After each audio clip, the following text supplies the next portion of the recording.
Bueno,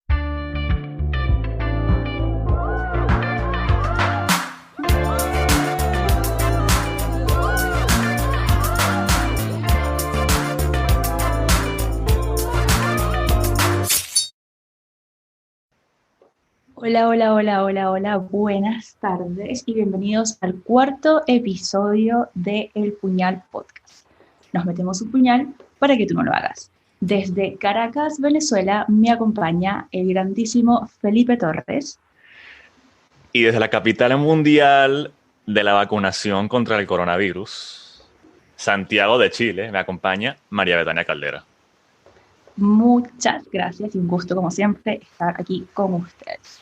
Pero bueno, como del Caribe somos Felipe y yo, nosotros les traemos el día de hoy un tema que se está moviendo bastante en redes sociales y que tiene que ver con una canción que se está difundiendo bastante de un grupo de reggaetoneros conocidos en alianza con otros cantantes cubanos, que se llama la canción Patria y Vida, que bueno, que más allá de su estilo, su flow o lo bueno que pueda estar la canción, lo que ha hecho es hacer toda una revolución en las redes sociales cubanas hasta el punto de que el régimen cubano, encabezado por el actual presidente Miguel Díaz-Canel, pues le ha dado una cobertura muy grande porque, bueno, el nombre de la canción parte por algo que le da durísimo a el lema de la revolución cubana, que es Patria o muerte, venceremos. Y bueno, esta gente lo que hace es revertir este eslogan, esta consigna, que es la consigna básicamente de la revolución cubana impulsada por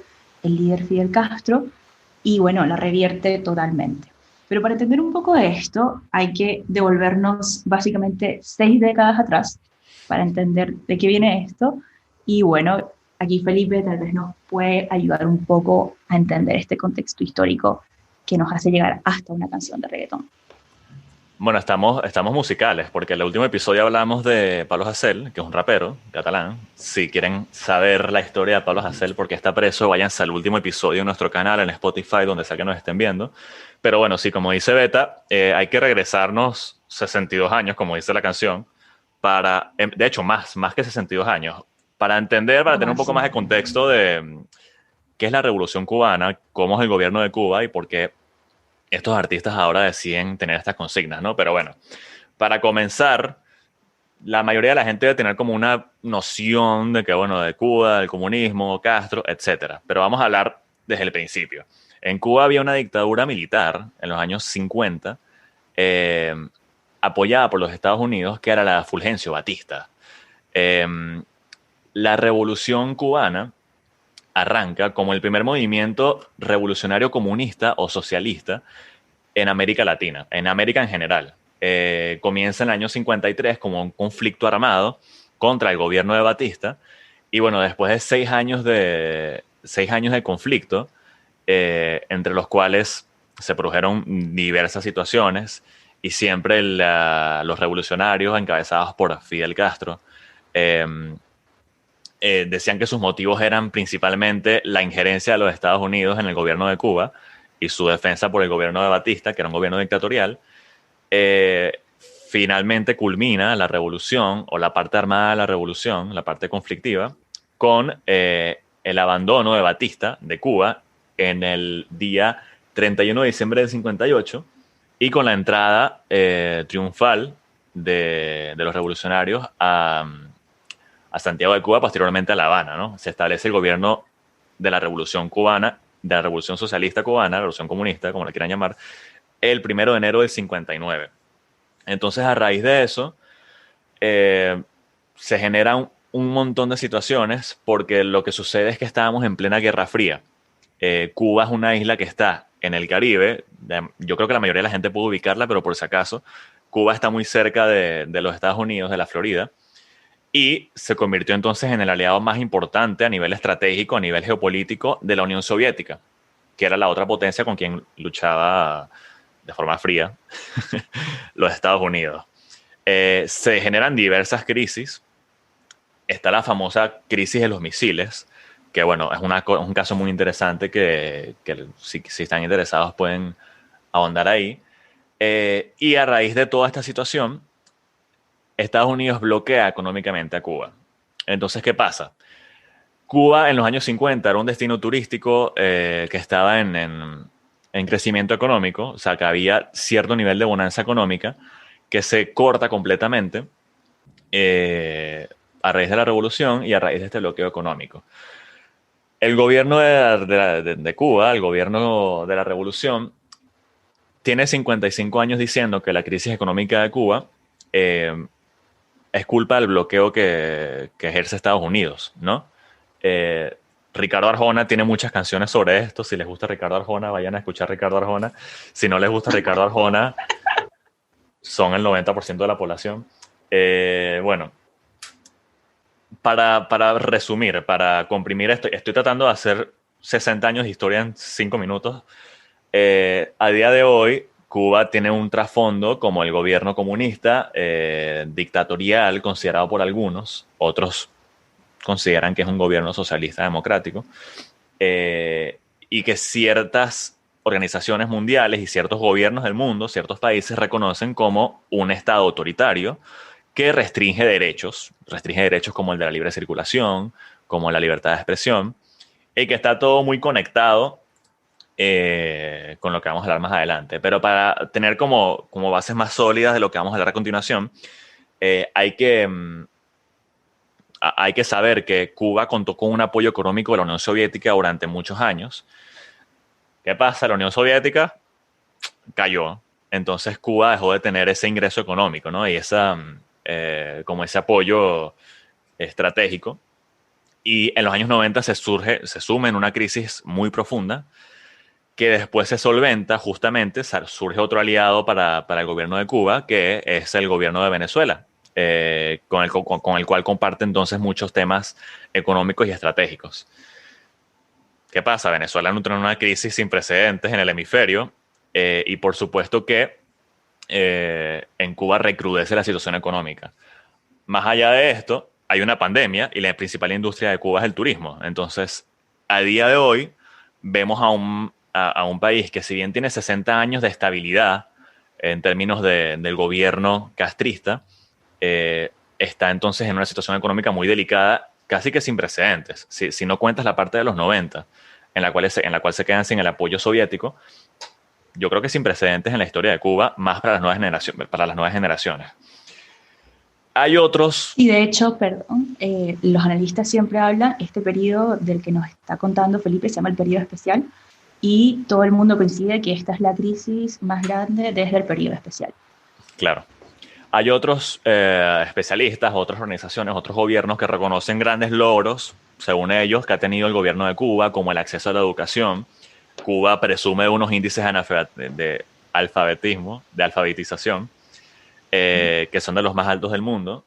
Y bueno, el sistema de salud cubano tiene sus detractores, tiene sus defensores, pero para muchas personas es un modelo de referencia en el mundo. Entonces tienes como esa visión enfrentada. Tienes un gobierno que en lo social algunos consideran que ha cumplido las expectativas que se tenían de la revolución cubana de los años 50, pero por otro lado tienes un gobierno que quitó una dictadura para establecer un régimen totalitario. Otro resumen rápido: ¿quién gobierna Cuba? Desde los años 50, desde el año 59, cuando se establece el gobierno de la Revolución Cubana, Fidel Castro lidera, primero como primer ministro y después como presidente del Consejo de Ministros, desde el 59 hasta el 2008. En 2008, Fidel Castro se retira de este cargo y da paso ¿a quién? A su hermano, a su hermano Raúl Castro. Raúl dura 10 años en el poder. Durante la presidencia de Raúl Castro hay un acercamiento muy importante con el gobierno de Estados Unidos durante la presidencia de Obama, que posteriormente, durante los 4 años de Donald Trump, se revirtió completamente, probablemente más radical que antes de la presidencia de Obama. Y bueno, en el 2018, Raúl Castro, da un paso atrás, y quien asume las riendas del gobierno de Cuba es Miguel Díaz-Canel. Ahora, por supuesto que Díaz-Canel no estuvo involucrado en la lucha armada, en la revolución, a diferencia de Raúl y de Fidel, Díaz-Canel nace en el año 60, ya había tomado lugar la revolución. Y bueno, si bien era el hombre en la sucesión, ¿no? Porque era el hombre de confianza de Raúl Castro, era el vicepresidente de Raúl Castro, eh, hay algunas medidas que probablemente, impulsadas por la situación económica, han tomado lugar que muchos consideran una traición a lo que venía siendo la línea ideológica de la Revolución Cubana, del gobierno cubano. Pero bueno, ¿qué caracteriza estos 62 años de lucha desde las armas o desde el gobierno? Que el lema de la Revolución Cubana, el lema de Cuba, el lema del gobierno es patria o muerte, venceremos. Entonces, llegamos al 2018, perdón, justamente cuando está asumiendo las riendas del gobierno Miguel Díaz-Canel, y se toman ciertas medidas para regular las artes. ¿Qué pasa entonces? Bueno, lo que pasa entonces es que en el 2018 se hace el decreto 349, que es un decreto que básicamente regula la expresión artística. Hay que tener en cuenta que el sector artístico y cultural en Cuba, de por sí, desde la instalación de la revolución, cuando ya Fidel se instala en los 60, él agarra el sector cultural y lo establece como dentro de la revolución todo, fuera de ella nada. Y el sector cultural siempre ha estado muy, muy cerca o muy ligado o ha sido un aliado del gobierno, del régimen de Fidel Castro. De hecho, como nos contaba Felipe, es un país que presume de altos niveles de educación superior. Es bastante común ver a personas de universidades cubanas haciendo residencias en distintas partes del mundo, porque de alguna forma es como un producto, por decirlo así, de exportación que ha tenido la isla. Y bueno, es súper conocido la gran cantidad de poetas, escritores, cantautores que tiene la isla. Entonces, Bueno, de hecho, claro, Beta, ¿sí? la nueva trova cubana, la música cubana de los años 70, 80, 60 incluso, yo lo considero que es un brazo comunicacional de la revolución. O sea, estos artistas Absolutamente. como Silvio Rodríguez eh, representan un brazo que es una parte comunicacional del gobierno cubano. Es así, es así. Entonces, por eso llegamos a 2018, ya los dos líderes clásicos, por decirlo así, o sea, el líder clásico, Fidel Castro, había muerto ya en 2016, que eso también explica un poco, y tal vez podría hacerse un paralelismo con Venezuela, digamos, con la muerte de Chávez, uno ve cambios, porque estos procesos políticos dependen mucho de la figura que los impulsa. Entonces, después de haber muerto Fidel, bueno, queda Raúl Castro, luego se va, llega esta nueva persona y bueno, hace este decreto 349 para regular las artes y pues obviamente restringe mucho lo que se puede y lo que no se puede hacer. Además, estamos hablando de que ya hay toda una nueva generación en el país que empieza a ver el mundo de manera distinta. Y a partir de este decreto, entonces, hay un grupo de artistas jóvenes de distintas ramas que no se encuentra de acuerdo con esto y se organizan y forman un movimiento que se llama el Movimiento San Isidro. Que básicamente, Te voy a parar un momento, Beta, porque esa época también coincide con la migración venezolana, ¿no? Con la diáspora. Entonces yo quiero hacer un llamado, perdón por interrumpirte, pero esto es que me parece muy importante. A mí me pasaba mucho, yo estoy de vuelta en Venezuela, ¿no? Pero antes me pasaba mucho que siempre la gente como que me escuchaba hablar como que, tú eres venezolano, mi pana, que es lo que tú dices, como tú estás, como Sebastián el de la Sirenita.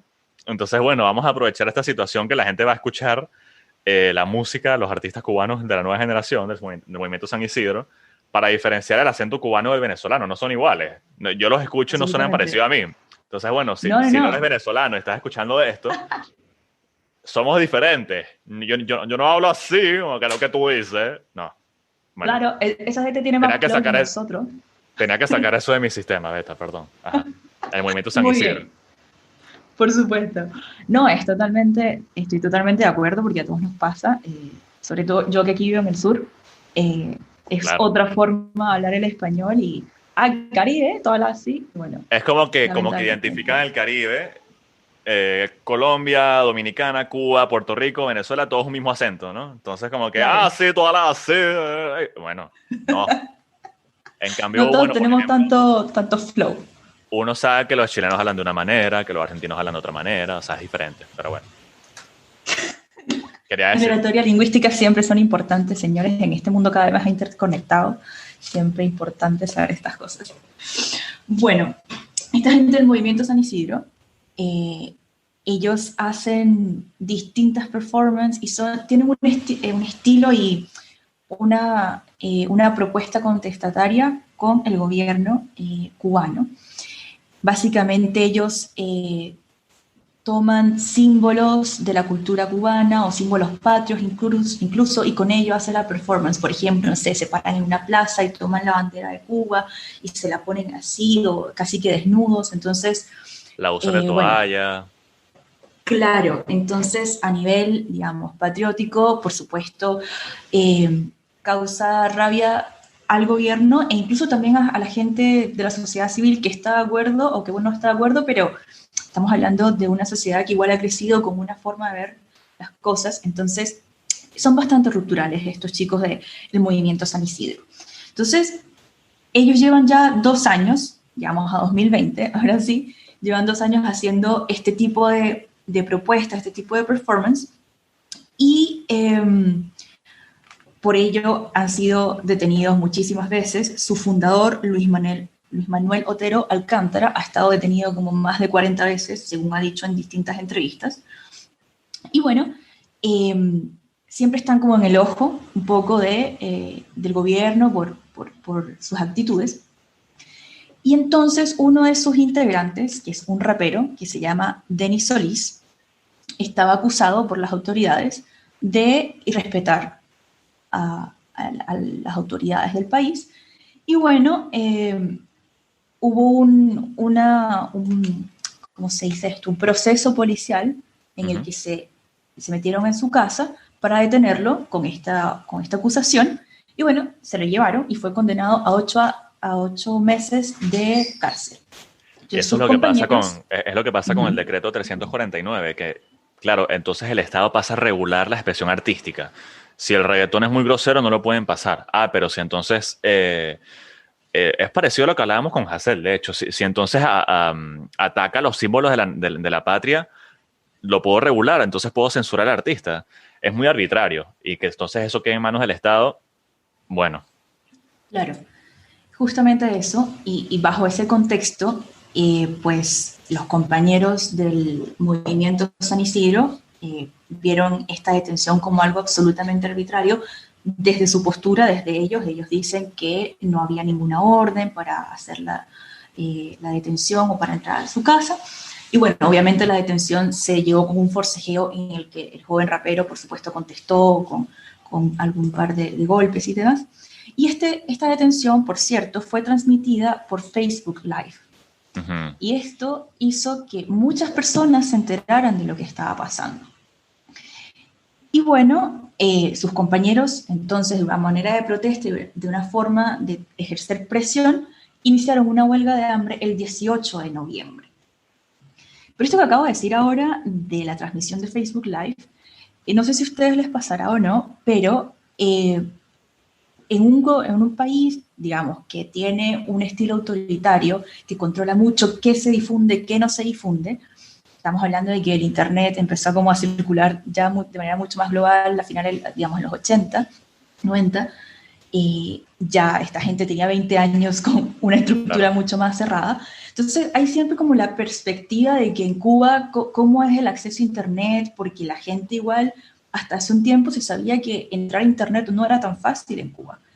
Y cuando uno se pone a ver todo esto que está pasando, y de hecho, ¿por qué llegó Patria y Vida a ser un tema de conversación? Es gracias a el acceso que está teniendo la gente a Internet en la isla. Entonces, esta huelga de hambre también se empezó a difundir entre las personas en Twitter, en Facebook. Principalmente Facebook es lo que he visto que muchas personas comentan que es lo más utilizado. Y a mí me gustaría hacer una aclaración, porque bueno, Felipe y yo, por supuesto, somos del Caribe, somos venezolanos, Pero Ajá. para este programa nosotros queríamos invitar a alguna persona que estuviera dentro de la isla, que nos pudiera relatar, digamos, de primera mano lo que está pasando. Sí. Sin embargo, bueno, por razones de tiempo y de conectividad no logramos contactar con alguna persona, pero sí teníamos como esa intención porque siempre es bueno tener la perspectiva de alguien que nos pueda hablar desde el lugar de los Desde el hechos. lugar, claro. Bueno, sí, efectivamente. Por el tema de que tanto se ha popularizado este tema o se han difundido estas protestas, bueno, intentamos a ver si alguien podía hablar por Zoom con nosotros, pero no lo conseguimos. Nos gusta, como dice Beta, siempre contar con alguien que esté en el lugar, sobre todo para temas tan densos como este, ¿no? Pero bueno, hacemos lo mejor que podemos desde donde estamos, con la información que disponemos para dar esta información. Sí, y además que, bueno, de alguna u otra forma, gracias a que estas personas en Cuba están teniendo cada vez más acceso al Internet, igual uno con meterse a las redes, uno también puede ver a los propios usuarios que están publicando desde la isla y uno puede también un poco percibir lo que se está viviendo. Pero entonces, bueno, volviendo un poco con San Isidro, esta gente montó una huelga de hambre el 18 de noviembre que empezó a llamar la atención no solo de la isla, sino también internacionalmente. Y varias organizaciones y ONGs empezaron a decir como, oye, esto no está bien, bueno, obviamente es dañino para la vida de las personas. Y el 26 de noviembre, un operativo policial se ingresó a la sede del Movimiento San Isidro, que es una casa en La Habana Vieja, y digamos, diciendo que estamos hablando de 26 de noviembre de 2020, pandemia que ha afectado súper duro a la región, en particular a Cuba, como nos decía Felipe. Entonces, bajo ¿cómo decirlo?, la consigna de que esta reunión estaba violando las leyes de sanidad y que esto podía propagar el coronavirus, bueno, los desalojaron, pero fue un desalojo que en las imágenes se ve que fue un desalojo violento. Además, horas antes de hacer el operativo hubo una caída de internet y de electricidad en la isla, cosa que se empezó también a denunciar. Entonces, claro, las personas detractoras del gobierno dicen, mira, esta caída se hizo para evitar la circulación de imágenes. Esta Y caída no es bueno, caída.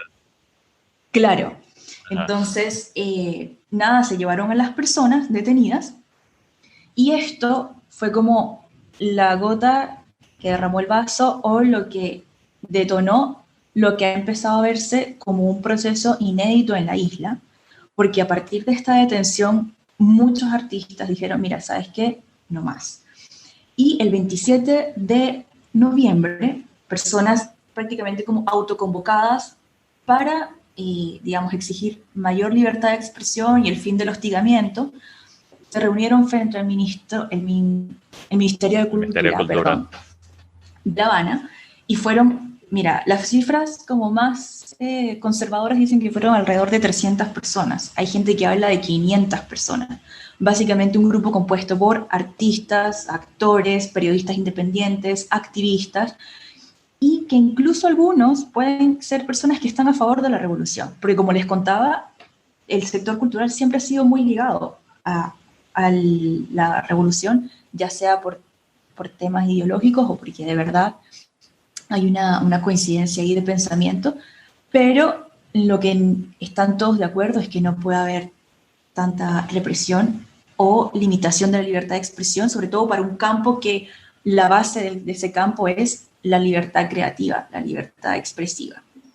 No, y Y además este tú movimiento, dices que son sí, 300 a 500 personas, o sea, te puede sonar poquito, puede sonar como que, bueno, 300 personas, claro, pero estamos hablando para términos de lo que es la población de Cuba, de La Habana, es una protesta multitudinaria, sin precedentes.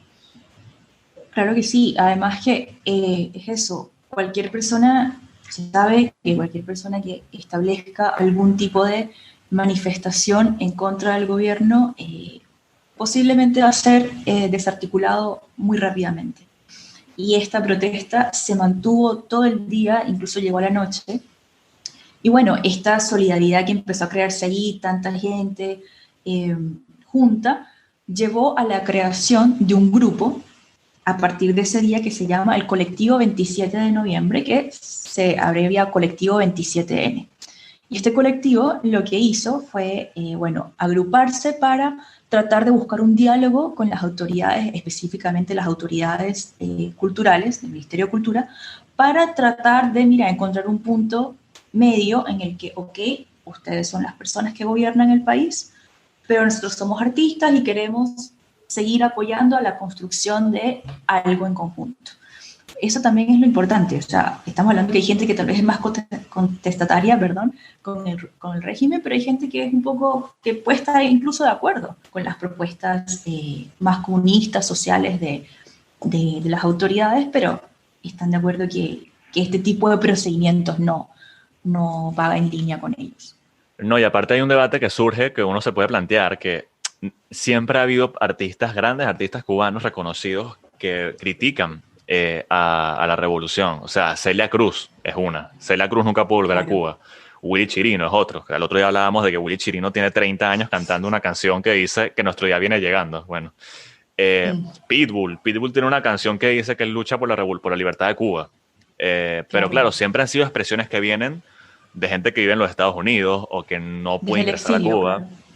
Y uno tenía la idea de que, claro, dentro de Cuba hay como una homogeneidad de pensamiento o de expresión artística.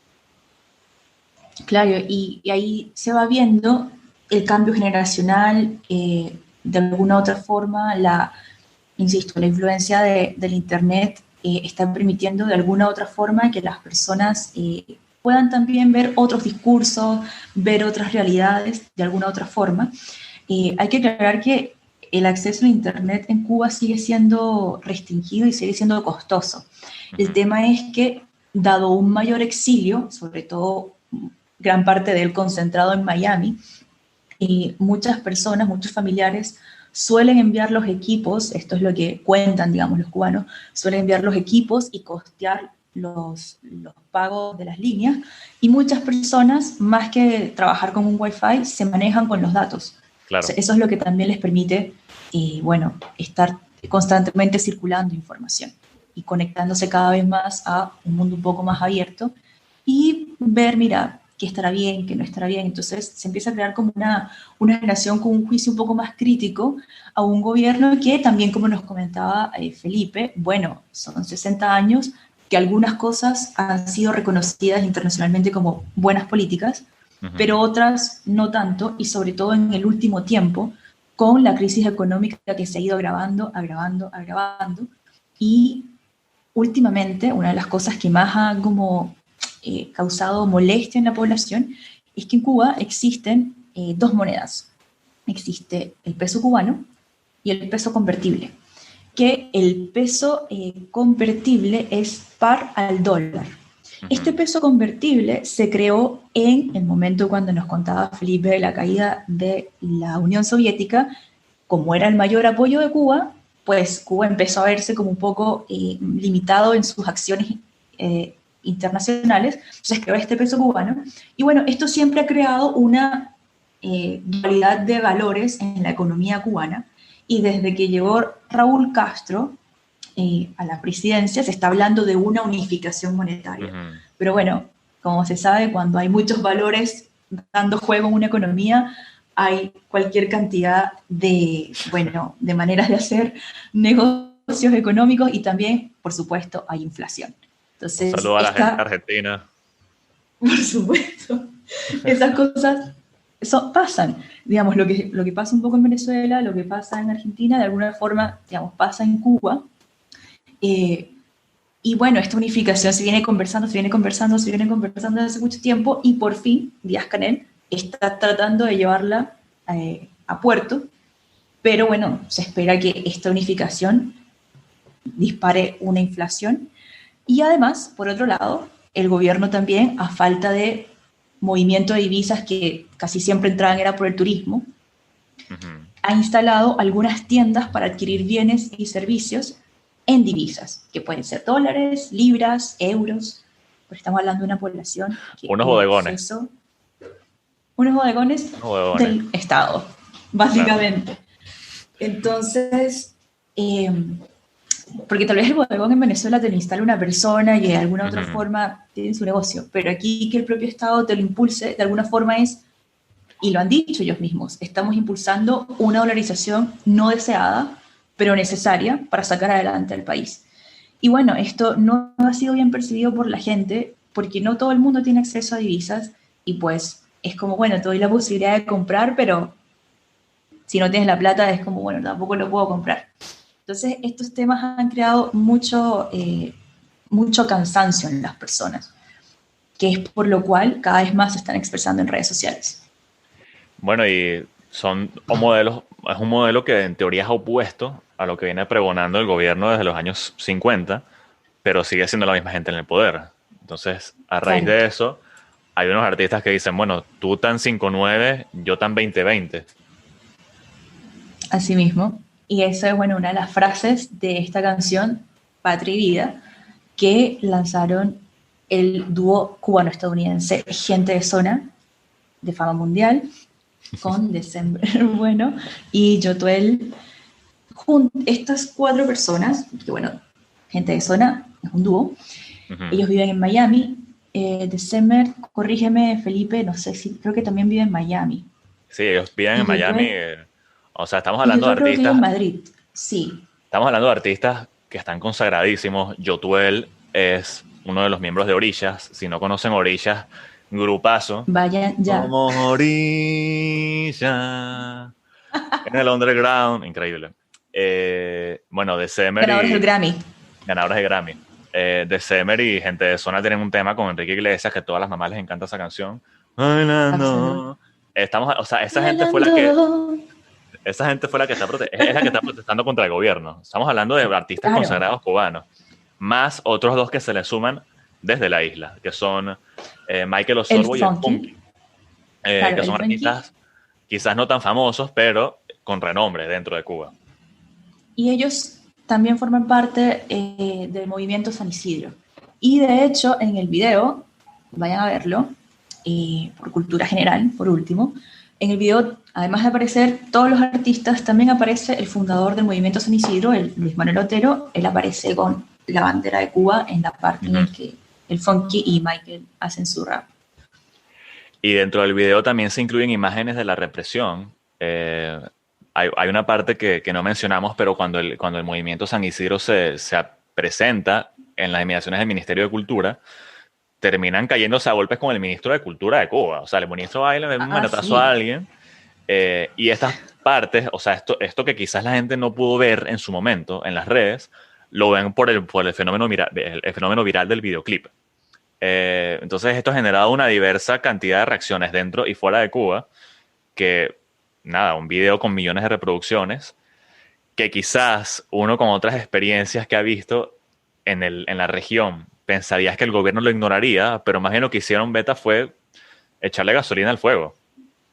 absolutamente, porque, bueno, la cosa a nivel pasional o emocional generó muchas reacciones y se convirtió en tendencia el hashtag Patria y Vida en las redes cubanas. E incluso también leía por ahí que en las venezolanas, porque bueno, la relación de la experiencia hacía que mucha gente también se sintiera un poco identificada con la canción. Y bueno, el gobierno estuvo, al principio obviamente la reacción fue contraatacar, fue decir como que esto, por supuesto, era un show mediático, comprado, o sea, desde afuera, De los y Estados todo eso, Unidos. siempre, o sea, un show orquestado para desestabilizar, un golpe blando a La Habana. Y esta canción salió el 16 de febrero de este año, o sea, estamos hablando de que tiene menos Hace de un casi un mes y ya mes. llega Sí. a 3.4 millones de visualizaciones, perdón, en YouTube. Y bueno, el 18 de Nuevamente, perdón, febrero, Beta, sí, puede sonar poquito, adelante. si lo comparas con Taylor Swift no es nada, pero Cuba, población pequeña, creo que son menos de 20 millones de personas, corrígeme Beta, porfa, si no lo sé. Eh, y gente que tiene acceso restringido a Internet. Entonces, 3,5 millones de reproducciones es muchísimo, es un Sí, y montón. además que es 3,5 millones en casi un mes, pero en menos de 72 horas ya había superado el millón. Entonces, es igual, digamos, proporcionalmente es bastante. Y bueno, el hashtag tendencia, el video dando vueltas por todos lados. Son artistas de fama mundial que tienen la posibilidad de llegar a muchos lugares. Acá en Chile gente de zona vino al Festival de Viña, entonces son igual bastante reconocidos. Y pues A la Quinta Vergara. el 18 de febrero, claro, y fueron súper recordados porque Claro. eran demasiado carismáticos y va a estar y todo, tengo una risa, una cosa. Y bueno, el 18 de febrero, de 2 días de haberse presentado esta canción en YouTube, el gobierno de Cuba estaba llamando en cadena nacional a cantar y a aplaudir el himno cubano nacional. y claro, el himno nacional. Y así como esta acción hicieron varias, o sea, la prensa oficialista también le dedicó páginas de crítica. El famoso diario Granma, que es el último diario que lee Chávez en su vida, o sea, para que lo ubiquen de forma visual, le dedica la portada. O sea, los medios del Estado le dieron pantalla a estos artistas que están criticando al gobierno.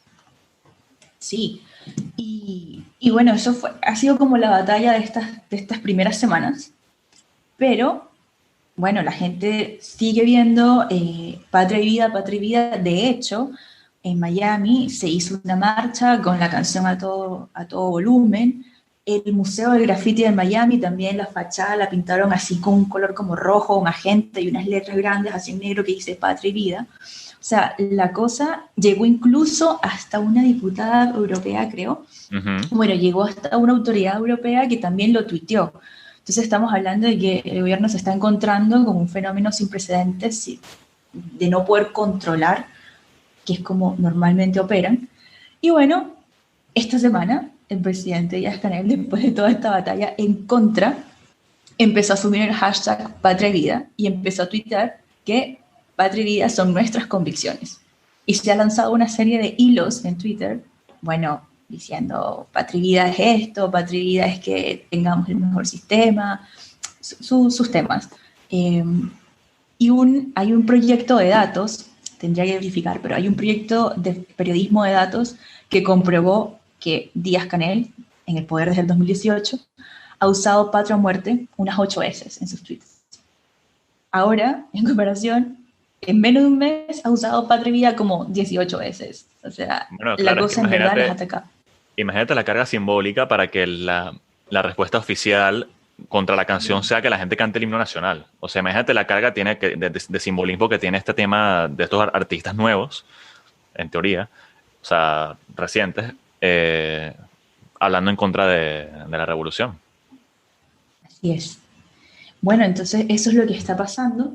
El gobierno igual sigue, digamos, dedicándole tiempo porque el video sigue dando de qué hablar, porque de alguna u otra forma se ha convertido como un eslogan de la oposición, pero aquí no hay que entender oposición como oposición política, sino como gente que no está de acuerdo con cómo se han convertido las cosas. Porque, insisto, hay gente que está de acuerdo con la propuesta castrista, con la propuesta comunista.